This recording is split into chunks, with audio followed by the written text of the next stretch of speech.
سليمان العبيد.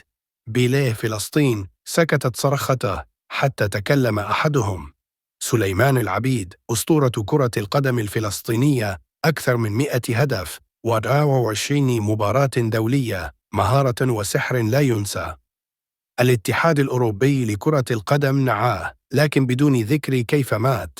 محمد صلاح يرد: كيف مات؟ أين؟ ولماذا؟ تغريدة واحدة تحولت إلى صرخة عالمية.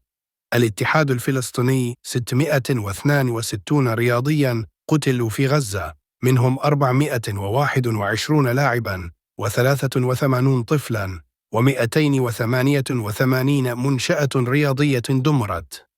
ما بدأ كتعزية انتهى بمطالبة بالحقيقة. الأمل مسؤولية، ولتستمر القصص يجب أن نقول الحقيقة.